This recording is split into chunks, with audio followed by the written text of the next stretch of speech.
Dr. Brian of London, welcome to the Blockchain People podcast, powered by Decor, the Hey. centralized objective research engine.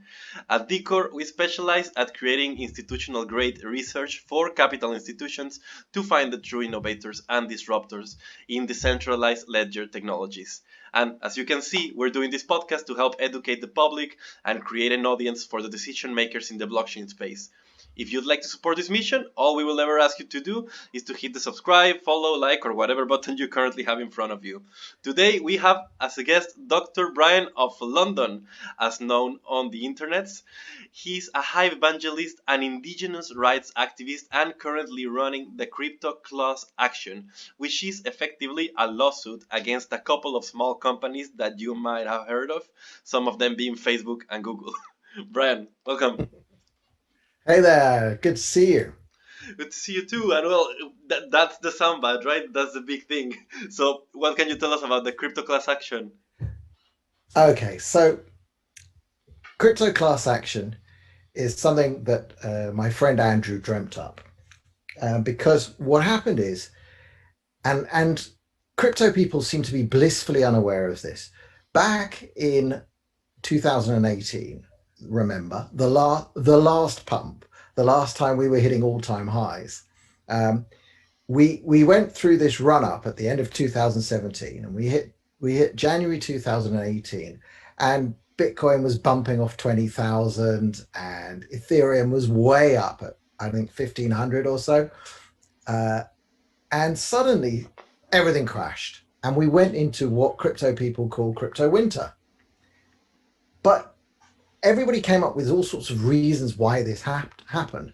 But a friend of mine, whose name is Andrew and who is a lawyer, which is not popular in crypto circles because crypto people just tend to see lawyers as the enemy, and regulations flow from lawyers and lawyers flow with it. Anyway, he was a lawyer back in Australia. He moved to where I am, which is in Israel.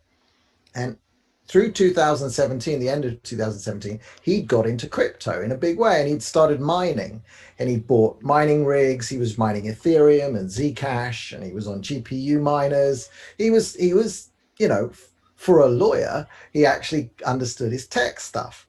And in fact, today he's running a Hive node. So that's what he's doing with his old mining rig. He's running his own Hive node, kind of just to prove that it's possible to do that at home. Anyway, he had bought all this mining stuff, and he was making, a bit of money on Ethereum, and suddenly markets all crashed, and it started becoming uneconomic to mine with his gear.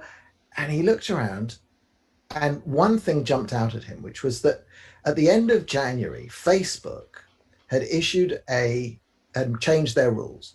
They changed the advertising policy for financial services, and what they'd done is they'd included cryptocurrencies and anything to do with cryptocurrencies, which includes exchanges, selling mining equipment, absolutely everything to do. News websites, podcasts, everything was included in that. Everything to do with crypto was just put into a category. And what Facebook's, I should have had it in front of me actually. Oh yeah, I do. Mm-hmm. I want the actual words. What they said was, if you want to look for them, I can. In the meantime, I can also tell my story. I was working for an ICO marketing agency at the time that happened, and we saw all of it happen live. And all of a sudden, ICOs were pumping. You could sell pretty much any cryptocurrency and raise millions and millions of dollars based just on Facebook ads. And all of a sudden, everything was turned out, even regular Facebook posts, just if they included a couple words, which I'm sure is what you're currently looking up. You found them? Exactly. I haven't found it yet. Press. It's funny. I didn't think to have this in front of me, and because I know it so well. Basically, it said, I want to get the exact words. I remember that the wording was super vague and absolutely ridiculous.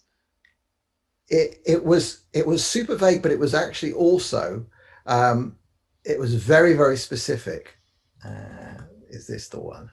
Yes, Facebook ban.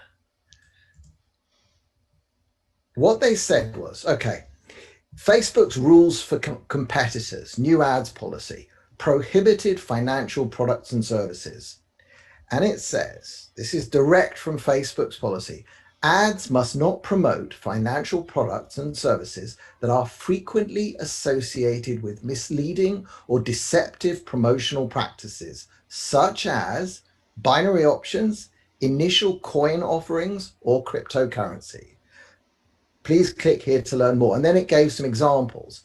Now, start binary options trading now and receive a 10 risk-free trade bonus. Okay. Binary options are now pretty much illegal across the world. Nobody disagrees with that. But then it said, click here to learn more about our no-risk cryptocurrency that enables instant payments to anyone in the world. Or new ICO, buy token at a 15% discount now. Use your retirement funds to buy Bitcoin. They just outright banned those things. And what my friend realized, because he was a lawyer and he had trained back in Australia as a lawyer in telecoms. And his first jobs had been with the big Australian telecom company, which was Telstra, which was, the history of most telecoms throughout the world is that they'd all been part of like the post office, and then they'd been spun off out of the post office, but into a monopoly. And then the monopolies had been broken up. But as part of breaking them up, the governments all over the world, and Australia included, they said, you've got all these wires, but you're going to have to allow competitors to you to use the wires that we're giving you. You've got a natural monopoly. You're going to have to allow competitors to use the wires. And so all over the world, and especially Australia, they wrote anti-cartel laws that said this telephone monopoly cannot block access to its wires. And that expanded into, in Australia's case, blocking access to essential goods and services. Of course. And what my friend realized was that advertising, and especially online advertising, for what is inherently a digital online product, which is what everything to do with cryptocurrencies are. I mean, other than the hardware, other than selling mining equipment or hardware wallets, every other aspect of crypto is inside a computer. And so you're not going to advertise it on billboards next to the freeway. That's dumb. That's old stuff. Everything about crypto was meant to be advertised on social media or search. And what happened after Facebook did this ban? Well, a few weeks later, Google did their ban. And if you look at the prices, within 1 week of this Facebook ban was this huge drop, something like 40%. And then Google 6 weeks later, another huge drop. And then Twitter. And then it turns out that almost the entire tech world followed Facebook in this ban. And it turns out that effectively, this happens and people get scared of it. People think, okay, now it's Facebook, tomorrow it's going to be the SEC. Well, we argue that it's not part of our case directly, but I think that the shadow cast on the entire industry, especially this phrase, frequently associated with misleading or deceptive promotional practices, that is slander of an entire industry. It had a huge effect. And let's sort of look at the bigger picture. We had just gone through the ICO boom. Now, in order to buy an ICO, in order to take part in an ICO, what did you have to do? You had to get yourself usually an Ethereum wallet. And that was not easy back. It wasn't easy. MetaMask wasn't. Not even the easiest. It was not easy. No. And in order to do any transaction, you had to somehow get some Ethereum. Even if it was $10 worth of it, you needed it because you needed to pay the gas fees. Particularly if they wanted to scam you. Like, if they wanted to scam you, you had to go through the crypto route. Yes. But the point is, whilst there are crimes that are committed and today, you get this ransomware and stuff and they ask to be paid in Bitcoin, that's not a crypto crime. That's just a crime using crypto. It's as much to say that credit cards are, frequently associated with criminality because people steal credit card numbers, or cash is frequently associated with criminality because, you know, criminals carry it around in briefcases. It's nonsense. And they had no proof of these allegations and they just cut it all out. So anyway, my friend recognized this, and he recognized the specific cartel laws in Australia that they'd broken. And the main thing that led to our case is that they put those words that I read to you were in the standard terms and conditions for Facebook, that every single person using Facebook has clicked accept. So what they actually did was, and Google did exactly the same, and Twitter did the same. What they did was they created the largest number of cartel contracts that mankind has ever known, because nobody's ever, you know, and we're in this case in Australia, but we're slowly, I think the judge is slowly coming to terms with the reality of what it means to be able to say there were 2 billion illegal contracts, Your Honor. Because cartels are not necessarily, cartels are all about when people who are competitive put a restriction on their competitors when they're in a monopoly position.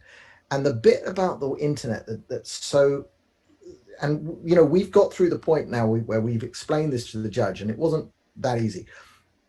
Almost everybody on the internet who has a website is competitive with both Facebook and Google. And I'll explain. You and I are talking, and you're going to put this out on your podcast and on a video. You might even post it to YouTube. Now, any time spent watching this video on YouTube is time you didn't spend on Facebook. Right. And so you are taking eyeballs away from Facebook, but you might be giving them to Google. Or if you're posting on Facebook, what you're doing, what Facebook and Google are both buying is they're buying your attention. They actually steal it from you, and then they sell it to other people in the form of an advert. Everybody in this economy is competitive. I am a competitor to Google. Now, obviously, there's a massive power dynamic. They're much more powerful than me, but I run a website, so I put Google's adverts on my website. So I'll sell advertising space to Google, but at the same time, I might want to advertise my website. So I will pay Google to advertise my website. So I'm both their customer and their supplier. And I've signed contracts both ways. Right. But it means that if they start putting provisions that ban me because of something I'm doing, ban me from using their service, they have banned my business from an essential product or service, which is digital advertising today is essential. It's like, it's not and in fact, one of our first, you know, we're at the stage now where we're asking, the case is at the stage where we have to ask for permission to serve our case because they're overseas respondents. And I think we're very, very close. That'll happen within a week or two. We're actually at a very fine stage. But we had to convince the judge of this interlocking, wonderful interplay.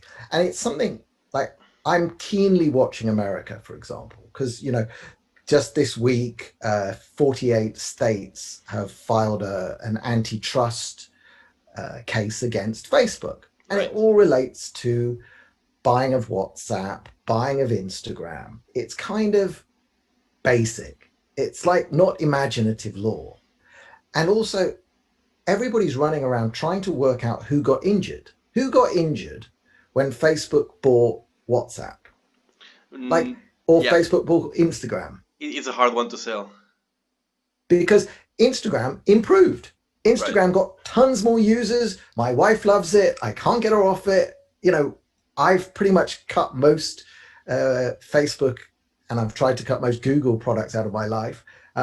I have to use WhatsApp. It's like endemic. Everything is organized in Israel on WhatsApp. It just is. Exactly. And mostly everywhere in the world. I think America is the only country that keeps using the SMS texts or the Apple or whatever they use. So, but the point is, who was injured when Facebook and Instagram were bought by when Facebook bought Instagram and WhatsApp? And the point is, it's really hard to tell. But in our crypto class action, we've already got $1 billion worth of claims, because we've said And I think we're going to have a good time in court. Look, they were responsible for crypto winter. That wiped out businesses. So vast amounts of money that had been raised in the ICO era was suddenly unable to be deployed. You were in a marketing firm. Did you have then what actually happened to you? Because your case is probably interesting to us. Exactly. Well, all of the company that I was working for at the time was about to implode anyways, but that just hugely accelerated it. And you would see that people that beforehand they created these huge businesses, and I'm not talking about the marketing agency. I'm talking about the ICO products that were advertised by us. They were counting on it being easy to raise a couple $1 million just like this, and very hard caps, very high hard caps, very high still soft caps, and entire business models that were projected like that and that were associated to huge companies and And then institutions. they And couldn't deploy that money to gain customers because the main online you just couldn't grow. And in fact, we're both on Hive, and Hive grew out of Steam. And at the time, in fact, and this is we've got this like laid out in our case very clearly. There was a guy on Steam called Jerry Banfield, and he took it upon himself to run massive Facebook and Google, YouTube marketing campaigns. And he crowd raised on Steam the money to do it. And he kept meticulous records. He documented everything on Steam, on the blockchain, which is just fantastic for us. So he kept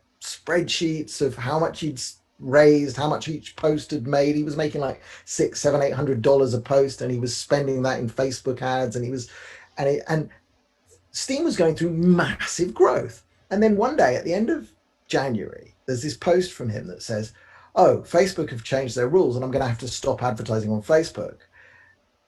And suddenly the growth just died. It just died. And that's literally in our court filings. And the fact that he documented it all on Steam, it's like notarized, because it's the blockchain, it's like notarized contemporaneous notes. It's right, like the perfect evidence. they're immutable. It's signed, immutable. We can show the maths that proves he wrote this then. But it was it's a precise example of how, and of course, Steam is directly competitive with Facebook. Hive today, it's directly competitive with Facebook. And my friend started writing up this case already in 2018, and he went through first, and then I joined him, like 2 years to kind of get it to the point that we could file it. And then actually something had to change. The Australian legal system changed the way we could fund the case, that sort of technical legal stuff. But it meant that we were able to file the case in August this year. And these things move frustratingly slowly for those of us in crypto, who know that we can sort of build an entire website and blockchain app and we can have it deployed in 6 weeks, and to be sort of 3 or 4 months on. But I can see the care and the deliberation, and our case has actually improved since we filed it, which is good, because we're having some pushback and we're improving things. But when I look in comparison, for example, at what the Department of Justice is bringing in America, I think we've got a good chance, and we've got a chance of striking a blow on behalf of the right people. Because if we start getting into censorship and so on, at its core, when they stopped crypto advertising, it was an act of censorship. It was, you cannot use our platforms. And it's exactly the same as throwing Alex Jones off, or putting a little warning sign underneath Donald Trump's tweets. It's on top of Donald Trump's mindset. Yeah, or on top, or you're not being able to retweet them. I mean, it's just nonsense. And because what they'll try and say, and it's quite funny because this won't get them anywhere. They'll try and say, "Oh, but we were trying to protect our users." And I think at the last hearing they had in the Senate, there were two. One of the senators asked both Zuckerberg and Jack Dorsey. They said, "Do you have someone who, have you ever read anything on the internet that you didn't agree with or that you thought might be wrong? And of course, they both said, yeah, of course. Mhm. We do. So, and then the senator asked both of them, and do you employ anyone to read everything on the internet and only show you what's right? And they both laughed at that. And it says, so why are you doing that for your users? It's totally amazing and unfair what they're doing. And that's what they did with this ban on products and services. They're trying to protect their users. Well, we're adults, okay? Some people are going to get scammed. There are scams out there. And today, all over Facebook, all over YouTube, are these, Bitcoin doubling scams. And they're even right now, they're being sued. YouTube's being sued by Wozniak from, ex-Apple. Right. Wozniak appears in all of these fake videos on YouTube saying, send me half a Bitcoin and I'll send you back 1 Bitcoin. All of that crap. They haven't stopped that yet. You still can't advertise legitimate crypto projects on YouTube properly. Anyway, if they try and use that as a defense in Australia, it isn't. There's no defense. There's no defense that saying you're protecting it. We formed an illegal cartel to protect our customers doesn't wash. So, we're very interested to see what they will come back at us with. But for now, the case is almost. It's been in the court systems for a while. It's going to get very interesting, I think, early in January. So, we've got to do something. Just tonight, I was reading a big article in The Guardian, the UK newspaper, The Guardian, because what they've noticed is that podcasts are growing in popularity and that there's lots of right-wing views on podcasts.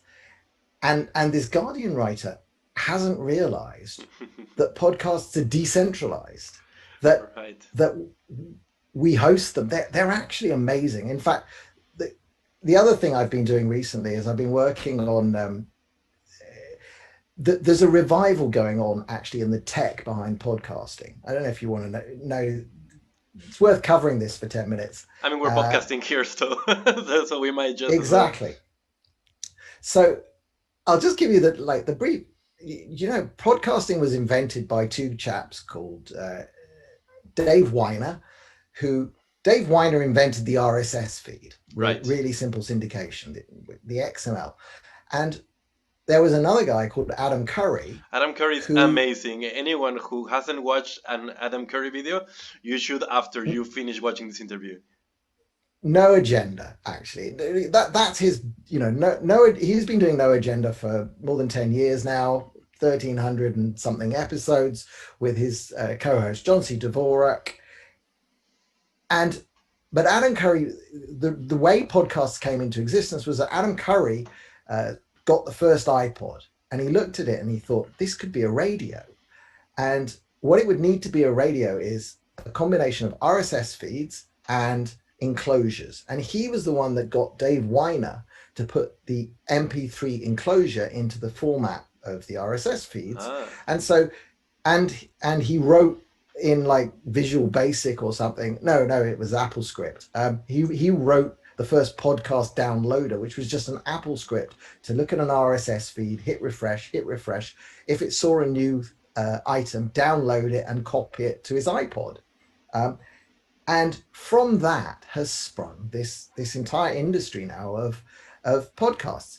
But what happened early on was that Adam Curry was sort of building the first index of podcasts. Where are all these RSS feeds? How can I search to find a podcast of interest? And that index got very large. And Adam was hosting it on a sort of .mac account on his Apple thing. And unbeknownst to him, what happened was he started hitting bandwidth limits. And he had a podcast back in those days called the Daily Source Code, which was where the developers and the coders were going to write and check each other's code to see how this podcasting thing would develop. Anyway, he was hosting it and he was hosting the index on his .mac account, and Apple were about to shut that down because it wasn't meant for running a successful website on. But somebody at Apple took it to Steve Jobs and said, this guy's doing something. And Steve Jobs said, do not shut this guy down. Just give him all the bandwidth he can eat. And he carried on. Podcasting grew, but it was still tiny.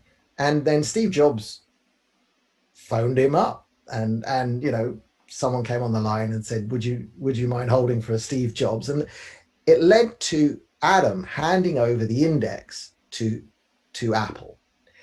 And that was both a very good thing for the expansion of podcasting. And, Apple then put podcasting into the menu system on first the iPods, and then obviously it went into the iPhones.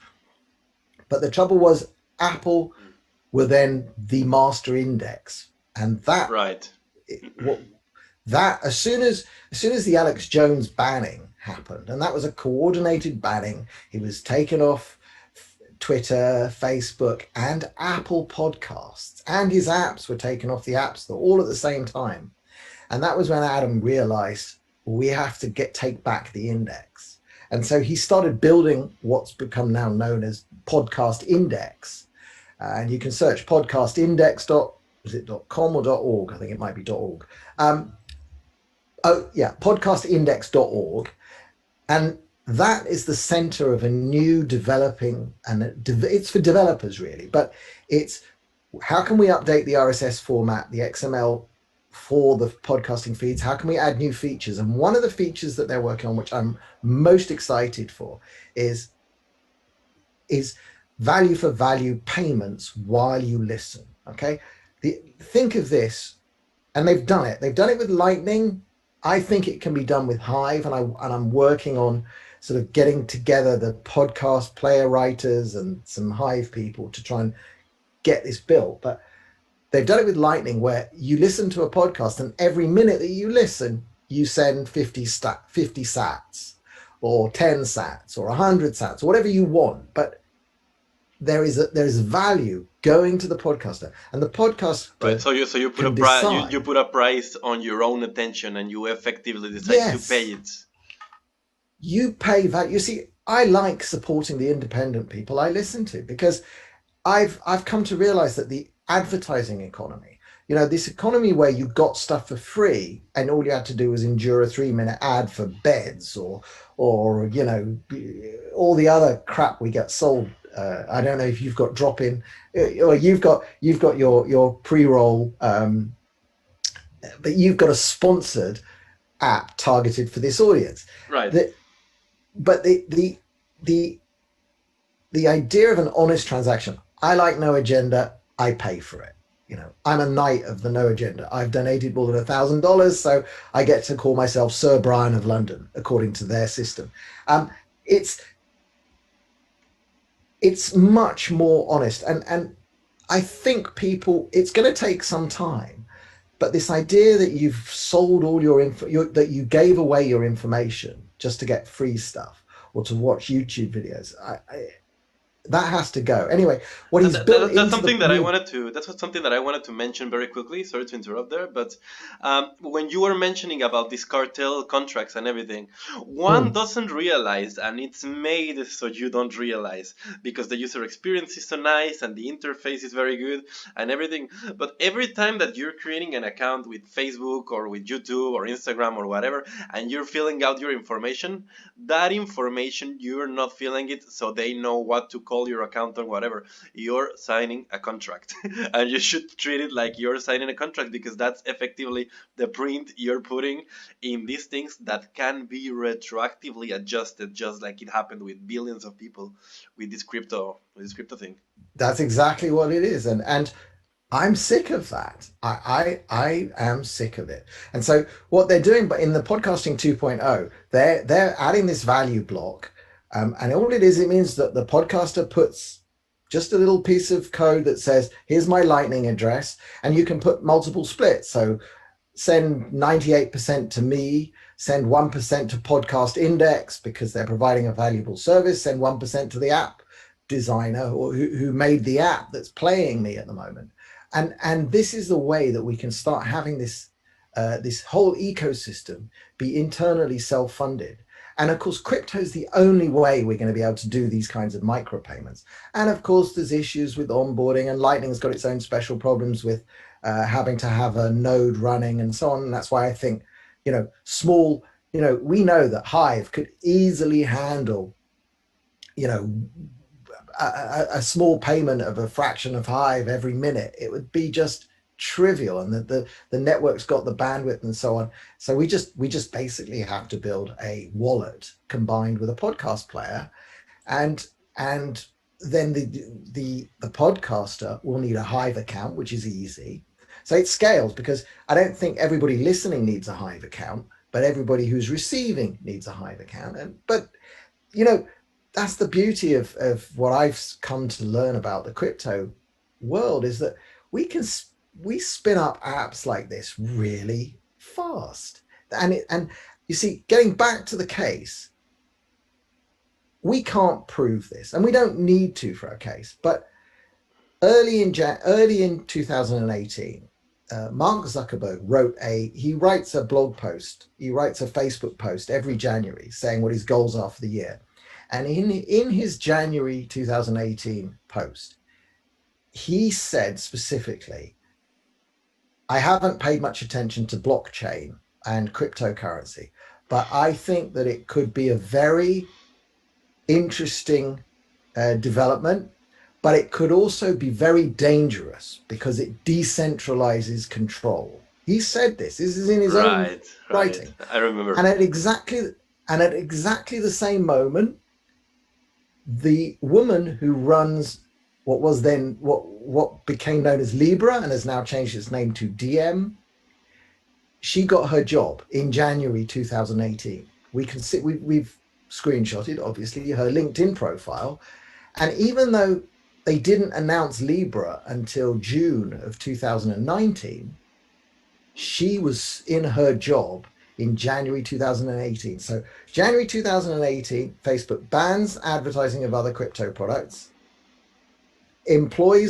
gives a woman a title of, head of the Libra project, and Zuckerberg writes some Facebook post saying he's got to keep his eye on this dangerous new thing called blockchain and crypto. Very convenient timeline. We don't need to prove that they deliberately destroyed the industry. It's not important actually legally to our case in Australia, but oh my God, does it help in terms of it really does look like they saw all this money flow, and this ties it also back to to what the Americans are trying to do with these 48 attorneys general.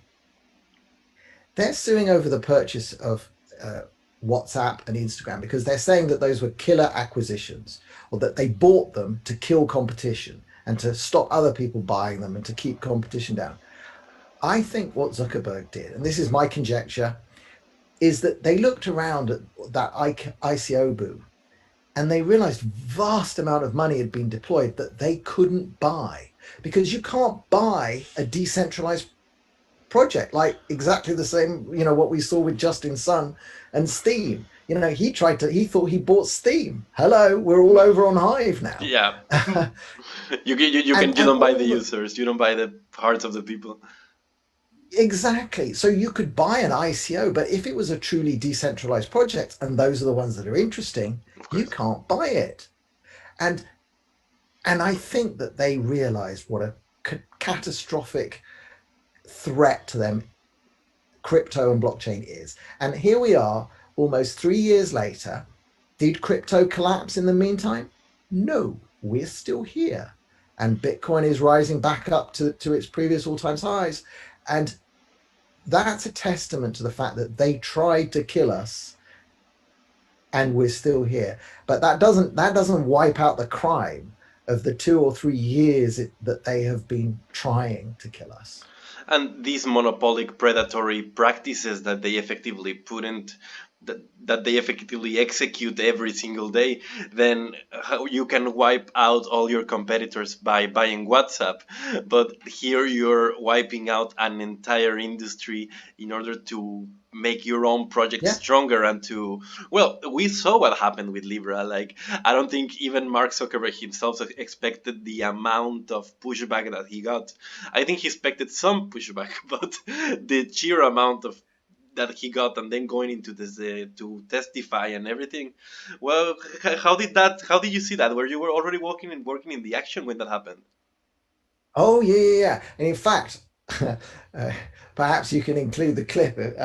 You know, the I I was paying big attention to America. So when I saw that there was an upcoming hearing about Libra with Mark Zuckerberg testifying, I went onto the website of the Judiciary Committee, and they had a form, a web form, and it said, send us your questions if you want to ask a question. So I typed in a little question that just used exactly, and in fact, the words direct from Facebook's policy that I read to you earlier about misleading and deceptive practices. And I hit send, thought nothing of it. Like 8 weeks later, I'm listening to this hearing and it just kicks off. And the chairperson of this committee is Congresswoman Maxine Waters. And if you're a fan of No Agenda, you'll know Maxine Waters because, well, she's just very, very little intelligent ever comes out of her mouth. Anyway, she's asking this long, rambly question to Zuckerberg, and suddenly I start hearing exactly what I typed. And sort of, and she read out my question almost verbatim. She said, you said that these, you wrote your policy, and it said that these products are frequently associated with false and misleading, deceptive practices. But then a year later, you turn around, launch your own blockchain. Sort of, what changed? And I'm like, oh my God, she just read my question. But unfortunately, she was focusing on sort of partisan political, why haven't you censored Trump yet? Right. Was the main thrust of her question. And she just threw this bit into a 5-minute ramble, and he never actually answered the question. But yes, I got that, and that was very important. And that's gone into evidence. That's gone into evidence in our case because it's useful. It's when that kind of thing is brought up in evidence in the U.S. Congress, it's a big deal. And let's say the class action.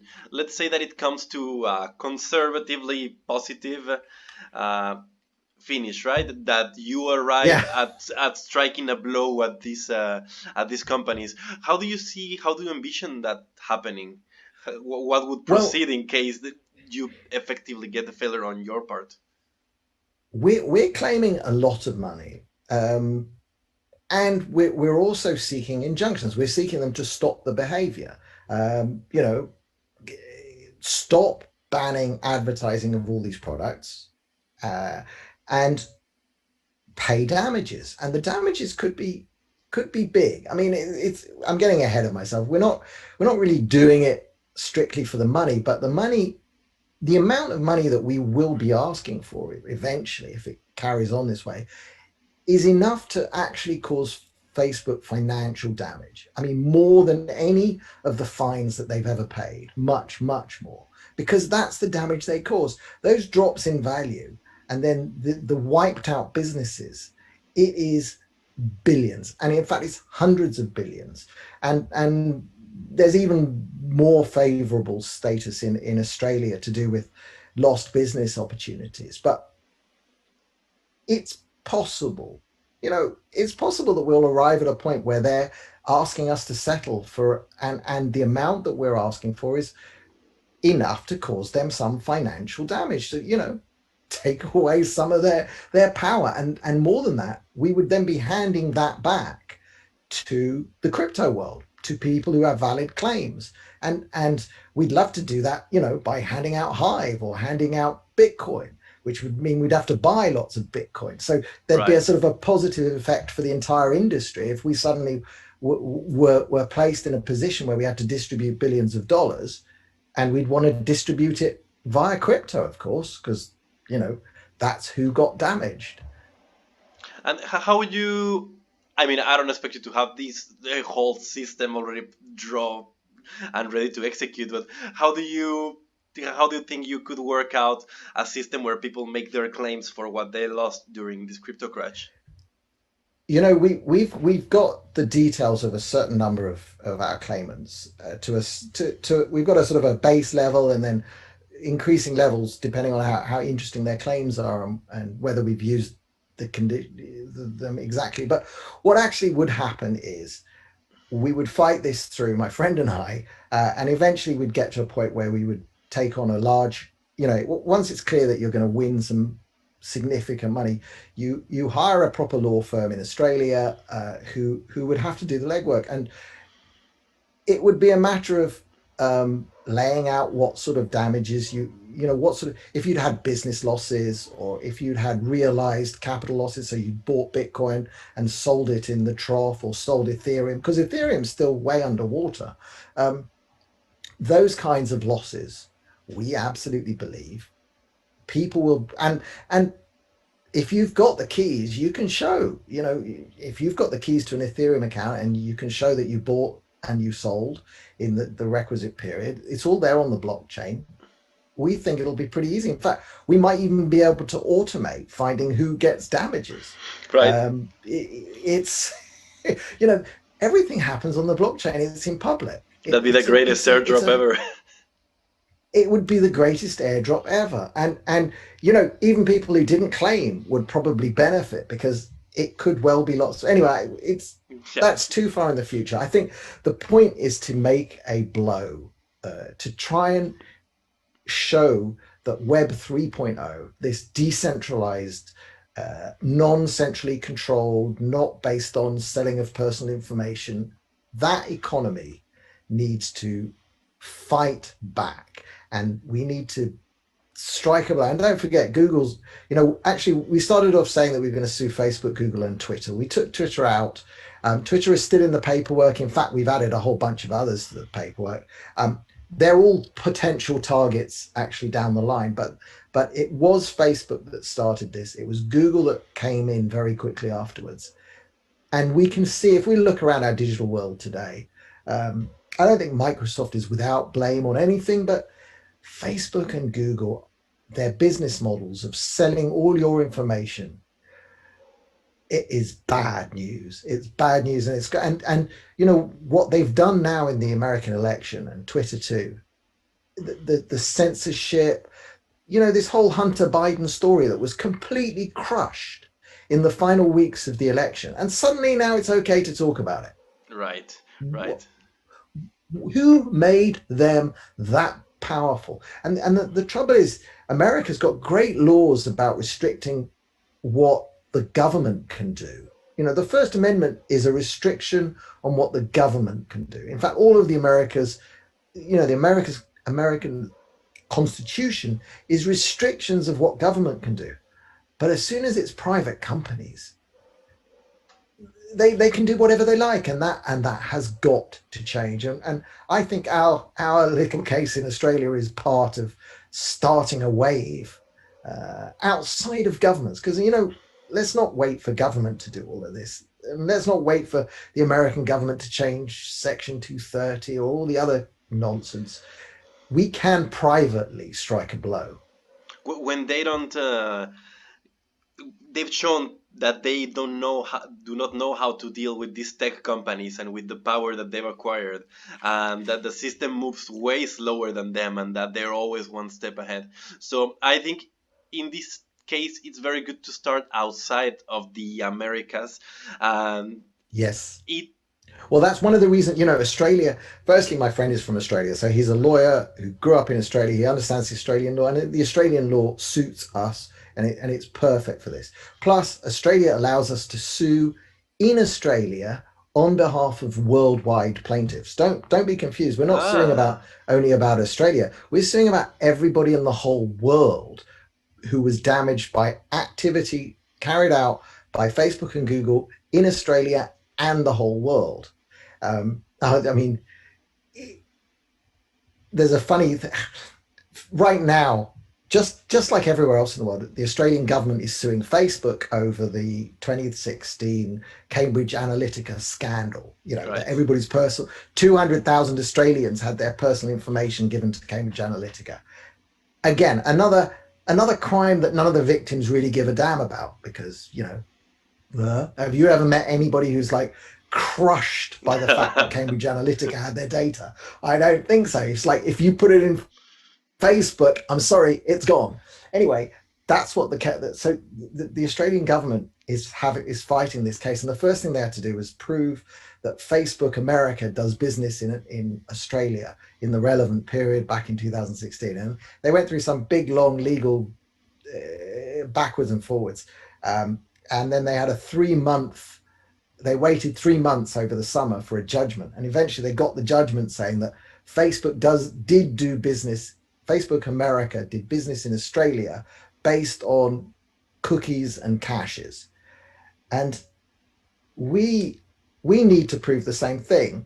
And the judgment went in our favor and in the favor of the Australian government and against Facebook, but we actually have a better way of proving it. Facebook's terms and conditions back in that time said wherever you are resident, that determines which part of Facebook you are contracting with. So if you live in America, in North America or Canada, you're signing a contract with Facebook North America. Okay. If you live in America, if you live in Europe, you're doing it with Facebook Ireland. If you live in the Far East, it's another one. But we looked at that and we said it's residency, right? So if an American is visiting Australia in, say, January 2018, when that American resident uses Facebook to post a picture, they were doing business with Facebook America. Right. Because their contract is with Facebook America. Doesn't matter where the servers are or cookies or any other technical stuff. So I went back through. So January, as every sports fan knows, January in Australia means the tennis open, the Australian Open. So I went through all the tennis players, and sure enough, there's Venus Williams standing in front of a picture of Bondi Beach. So, so that's an American resident posting a picture on Facebook in Australia in the relevant period. And I found a band, Paramore, and I found some other sports people from Canada. And so that's our evidence to say, hey, Facebook, you were doing business in Australia. Gotcha. Gotcha.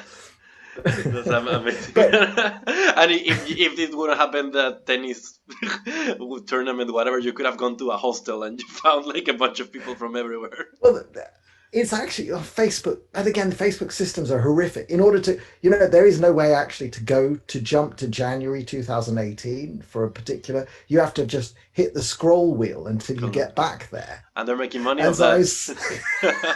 And I'm seeing all these adverts fly by on my fake account. Anyway, but this is just the what I've seen in the whole crypto world and Hive and these, they're not prime time yet, but I don't mind. It's like, because I was on the internet in Usenet days in 1996 and 7, and I remember it back then, and nobody had heard of the internet. That's where, crypto is still at that point, except people have heard of this Bitcoin thing, but they still haven't figured out that blockchain is actually a much bigger idea. This sort of distributed database, this distributed ledger that's permissionless, that you can't open a database and let anybody write to it in other circumstances, but yet that's what blockchain is. And we haven't yet tapped anything like its potential. I think, and this is a very good place to jump to another thing that you've been mentioning throughout these last 50 minutes, and that is Hive, because you're very into Hive. You've an enthusiast for it, you're an activist for it. So what can you tell us about Hive, and what is it so exciting about it? What I like about Hive is simplicity. Now, it's not as easy as joining Facebook, and it's not as easy as joining Twitter. I There think is, the setup of the account is actually faster. it's getting that way. It's Yeah. getting that way. But there are still these issues with, if you're in control of your keys, which you should be, there is a level of complexity there that some people do not want to To deal with. or Correct. to deal with.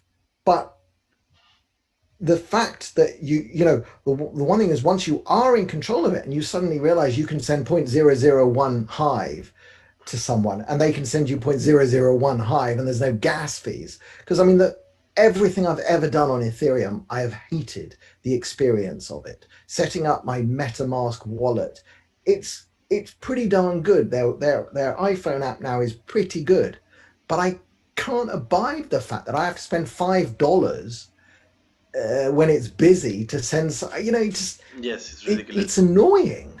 It's ridiculous.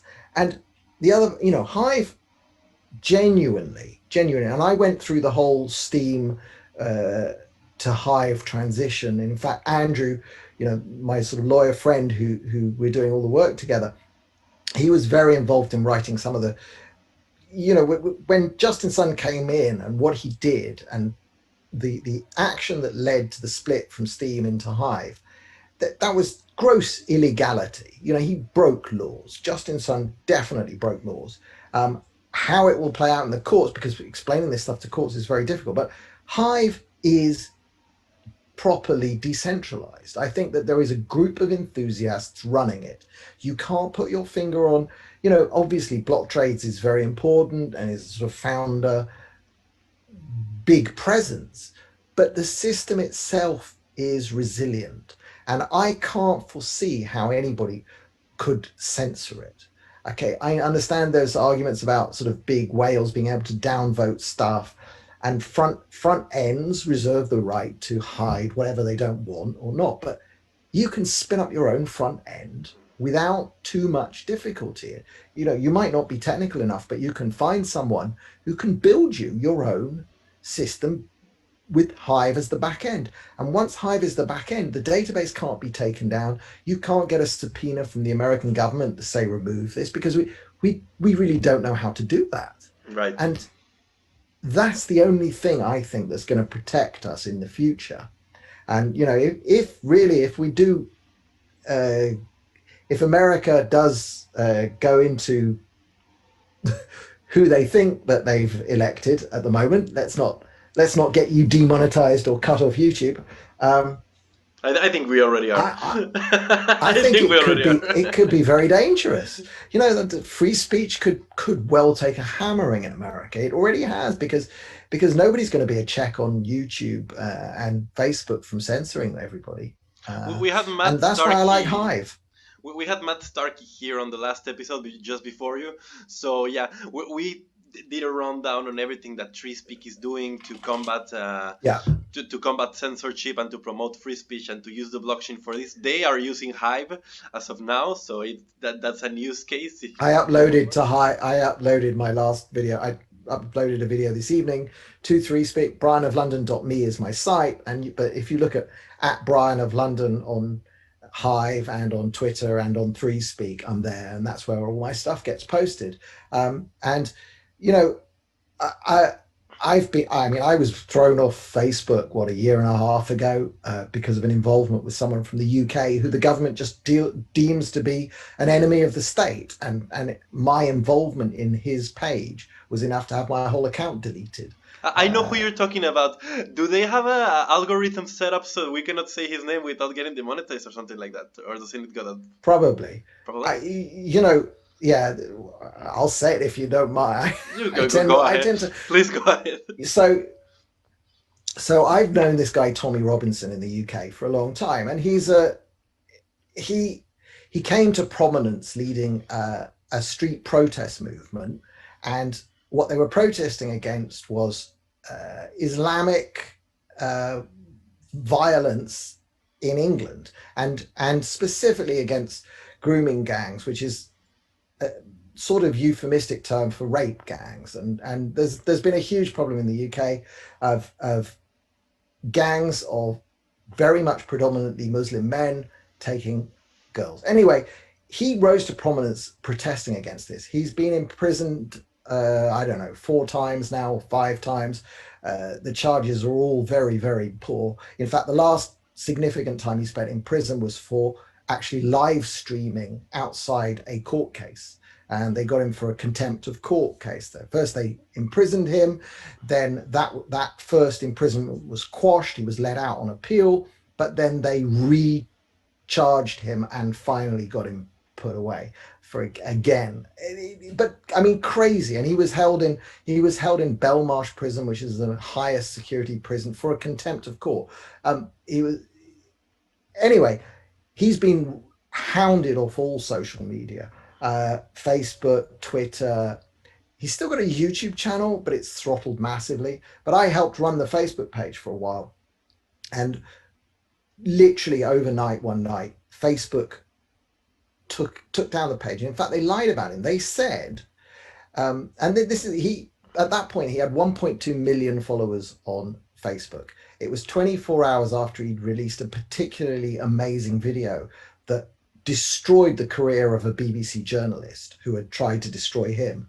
And that video was up for 24 hours on Facebook, had more than 1 million views, and they killed his account. The whole account was deleted. It was the busiest, it was the most engaged political page in the UK. It was ahead of Corbyn. It was ahead of the Labour Party and the Conservative Party. That was Tommy Robinson's page, and I was an admin on that. And so at the exact moment that they blitzed his page, they blitzed my account too. So, and I just got on the list as well. but they lied about him. In fact, in the press release that Facebook put out, they said his page had posted a call to behead Muslims. Now, everything Tommy has done in the UK for the last 8 years has led to a Daily Mail headline. Okay. Yeah. If we had ever posted something as crazy as that, which none of us want, none of us believe, and none of us would ever say, it would have been screenshotted and it would have been on the cover of the Daily Mail within 10 minutes. Guaranteed. So for Facebook to say that it had happened, but to be unable to provide even a screenshot of it. Right. And of course, the press just print it. The Guardian prints it. The Independent prints it. The Telegraph prints it. And that's it. He's gone. And there's a lot that can be said about what happens when we allow someone to effectively cut out the access of one person to 1.2 million people just like that, without any explanation or without any valid proof of what you claim they did. And it is even more alarming that the traditional media just follows that. And they follow and cheer for it. They cheer for it. And I mean, we moved him.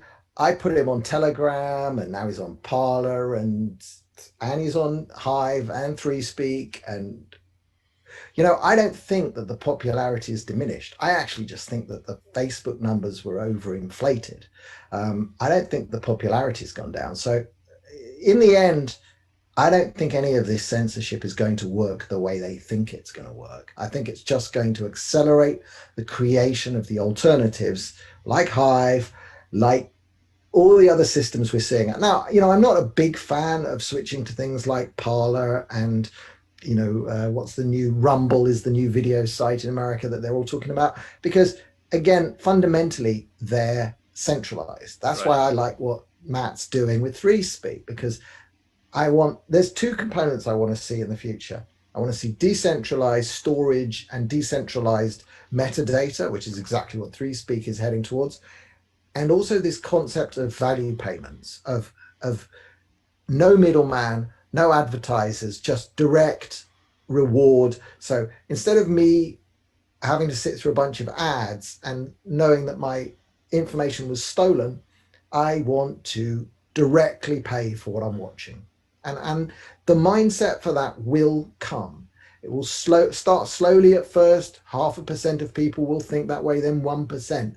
But when it starts climbing, it will be immensely powerful. And decentralized crypto, where you don't have Stripe and you don't have PayPal and you don't have Visa and MasterCard. I mean, I saw, this week that basically Pornhub is being attacked and will be taken off. They're getting the platform from Visa and MasterCard, correct? I don't care for Pornhub. I've got, I'm not a great fan of pornography. I don't, but the point that I want to make with them is that I think Pornhub's like, I saw it was like the number 8 website in the whole world or Yeah, yeah, something yeah. like It's this. crazy. It's a If billion, they can multi-billion come dollar. for them, if they can come for them, nobody can be safe. Absolutely nobody. Now, either you declare that pornography to be illegal, and I understand that there are accusations of child stuff Yeah, and yeah. trafficking and rape and horrible stuff. Can't defend any of that, but the proper thing to do is to go through the courts and for any criminal activity to be prosecuted, but to defund the business. If the business is legal, it should be allowed to carry on. If it's illegal, stop it. But that should be it. It's not. And we already know that the credit card companies and the banks have blocked crypto for all these years, and suddenly now they're turning around and seeing that it is legitimate. It is, but they've had this power to put their heel on the face of a growing industry. Facebook did it, Google did it, the banks all did it, the credit card companies all did it. I don't want that power, which is why I want the future of like rewarding creators not to run through Patreon or Subscribestar or any of these middlemen, but to be direct. I put some crypto in a wallet of mine and I dish it out minute by minute to the creators that I want to support. That's the future I see. Right, which is effectively the digital alternative to an artist performing on the street and having a hat right in front of them, and you just tip them whatever you want. And if you Yes, have a lot of yes. money, then you give them a lot of money. If you want to just give them a little bit, you should also have the option to do it so both directly and in a decentralized way. That's what they've said on No Agenda for years, which was they don't call it tipping, and I agree. I don't like that. They refer to their contributors, their listeners, as producers. We produce the show. If you donate money, you have produced that show, and they have credits, and people put them in IMDb if they're a executive. I'm an executive producer of one of the shows, and it is it's a good feeling, and producers don't just help them with money. They send them clips, they send them jingles to play at the end, to songs to play at the end of shows, jingles to play during the shows. It becomes a community, and that's the other thing I like with Hive, and the way I see Hive developing, and why I think it's perfect for podcasting is we've got these community tools. They haven't really taken off yet. They're waiting for the right raison d'être, but I think it will come in the form of creators bringing about them a group of fans. That's a community, and you can reward the most active people in your community. I remember back in the early days of the internet, I was into a particular car, and I wrote hundreds of forum posts. You remember those days, sort of before the Facebooks and stuff, when it was Right. web forums. And I was driving all over the UK, meeting these people from this forum, and I think, what did I ever get from that forum? Well, I got a good feeling of contributing and of being part of a community. But imagine if there's some economy in that, and you're getting, the most active amongst the community are actually making some revenue, and the ones who just want to be passive and watch are contributing with their attention. This economy can shift away from Facebook and away from Google and down to a sort of a locally controlled, and then it's decentralized again. And that's the internet I want to get back to. And not too long ago, there was a project that was just about doing that, and something went wrong with it. And I think many people don't really know why it died out in the way that died out, and that was Steemit. So in Steemit, it was pretty much what you're saying, right? You would get rewarded directly with a cool system, proof of stake system, and it was fully decentralized. But yeah, for those that might not Well, know, what happened there? Hive has taken over from Steam, that's for sure. But I think that there's another. That, I don't want to go into. I'm not a big expert on the economics of it, but Hive distributes an inflation amount, and that's the rewards you get. I Right. I foresee that that the economy will be more at the community level. I think that the sort of big token level of Hive should go towards development and keeping the system running, because what makes Hive special, and blockchain projects, if they're done right, the point here is that if I've got my own WordPress blog, I have to pay to host it. It has a database. All of that, I have to keep paying. I have to register my domain name. I have to keep paying. If I stop paying for my WordPress blog, it will go away in a year's time because it will just disappear. Whereas Hive, enough people are incentivized to run the hardware that I don't have to think about that. And that's very valuable. And one always has to look at the economics of the system. Are the economics sustainable? If they're sustainable, if somehow there's money coming in and people are incentivized to run all of the witnesses and the servers that keep it all going and the API nodes and all that stuff, which at the moment they are. I mean, the price is a bit too low. It could do with being 10-15% higher, but Hive has taken a great many steps to make it economic to run a node. Like I said, my friend is running a node at home on not a very sophisticated box. So that's why I have some faith that the Hive system is continuing, because the economics, even with a poor token price, are good enough.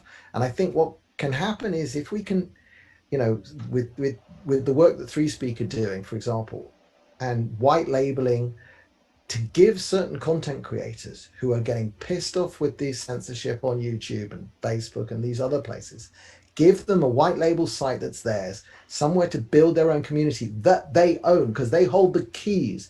Nobody can delete your community from Hive without, a super majority of 2/3 of the witnesses and a code rewrite. It's well nigh impossible.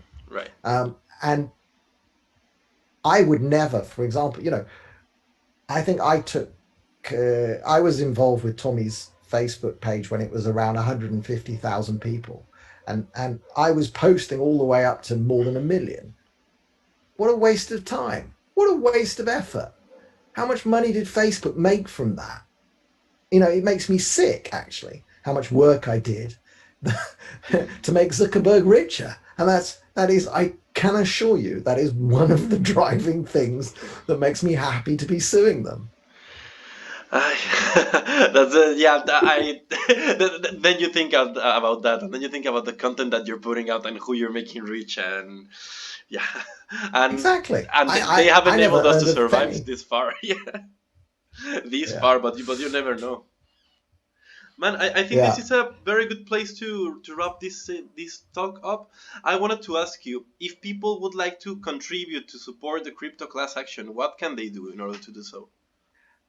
Um, okay, you can go to jpbliberty.com, and it's called I'll explain the name. JPB is for John Perry Barlow. And anybody who's been around the internet knows John Perry Barlow's sort of foundational Declaration of Freedom for the Internet. So that's the name of the company, John Perry Barlow Liberty.com. You'll find information on there. We are not signing people up for the class action right now. You can put in your email and we'll put you on a list. There's some technical stuff going on with the Australian legals at the moment, so we've frozen signups, but hopefully we'll be able to reopen them. And there is actually, if you're on Hive, you can buy an SUFB token on Hive Engine, if you know what that means. But if you want to get in touch direct, go to jpbliberty.com, hit contact, or you can write to me. I'm Brian at jpbliberty.com. And I'm also on Facebook. Not Facebook, I'm on Twitter at Brian of London, and on Hive. Twitter, my DMs are open, so DM me if you want more information on Twitter. And you can look for me on Telegram as well, and pretty much everywhere. So I can attest that Brian does reply to his DMs. I do. So yeah, if everyone's interested in supporting this cause, sign up for the newsletter. You might be able to do so eventually. And it's just important that we all put ourselves behind causes like these that are effectively trying to not even build a better world, but pay back for the losses that have already been inflicted upon us. So, Brian, thank you very much, man. Anything else you'd like to add before cutting up? No, that's great. This was really fun. So it was good to see you and good luck. Thank you very much, and good luck to you too.